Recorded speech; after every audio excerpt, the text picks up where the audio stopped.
ఒక 1 మినిట్ ఇలా కలుపుకుంటే tasty easy egg fry ready. Hello అండి, welcome back to wow women. ఈరోజు మనమైతే క్షణాల్లో అయ్యే టేస్టీ ఎగ్ ఫ్రై చేసుకుందామండి.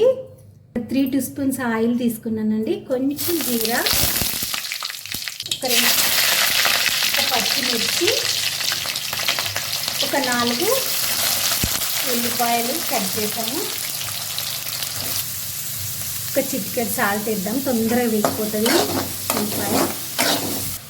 కాస్త వేగింది కదా, ఇప్పుడు కొంచెం ఒక 1/2 teaspoon అల్లము. అల్లం తక్కువ ఎందుకు వేస్తున్నానంటే మనం ఈరోజు ఎల్లిపాయ కారం అన్నమాట, ఎల్లిపాయ కారం ఎగ్ ఎల్లిపాయ ఫ్లేవర్ ఎక్కువ ఉండాలని అందుకే అల్లం కాస్త తక్కువ వేసిన. ఇంకా 1-2 minutes ఫ్రై అయిన తర్వాత చూడండి ఉల్లిపాయ బాగా ఫ్రై అయింది. కాస్త పసుపు వేగిన తర్వాత 1 teaspoon కారం. మీరు ఎగ్స్ని బట్టి వేసుకోండి, నేను 2 eggs వేస్తున్నా.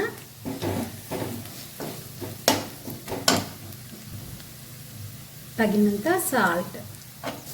కాస్త వేగిన తర్వాత ఎగ్స్ వేసుకుందాం.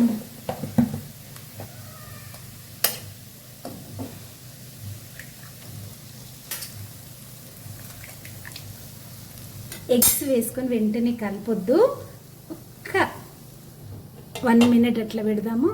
సిమ్లో పెట్టి మూత పెడుతున్నా. చూడండి ఒక 1 minute తర్వాత ఇప్పుడు కలుపుకుందాం.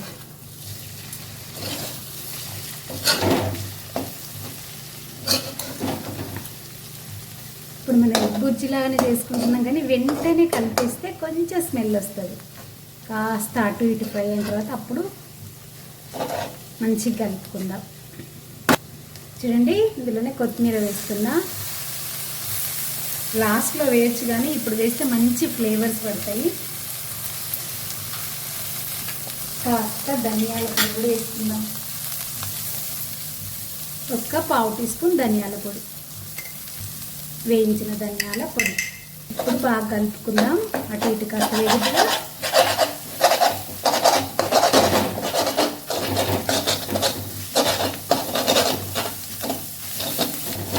ఎన్నో రకాలు చేసుకుంటారు కదా, ఇది సింపుల్ ఈజీ. అందరికీ బ్యాచిలర్స్ పిల్లలు ఉన్నా కానీ చాలా ఈజీగా అందరూ ఇదే చేసుకుంటారు కదా అండి. బ్యాచిలర్స్ ఎక్కువ ఎగ్ ఆమ్లెట్, ఎగ్ ఫ్రై చాలా ఈజీగా త్వరగా అయ్యే రెసిపీ కాబట్టి మన ఛానల్లో ఎందుకు ఉండొద్దు, ఇంత ఈజీ సింపుల్ ఎగ్ రెసిపీ, అందుకే నేను పెట్టానండి. ఒకసారి మా ఛానల్ని చూడండి, ఎలా ఉందో చెప్పండి కామెంట్లో. థ్యాంక్ యూ అండి. చపాతీతో బాగుంటుంది, రైస్తో బాగుంటుంది, అన్నితో సెట్ అవుతుంది. బాయ్.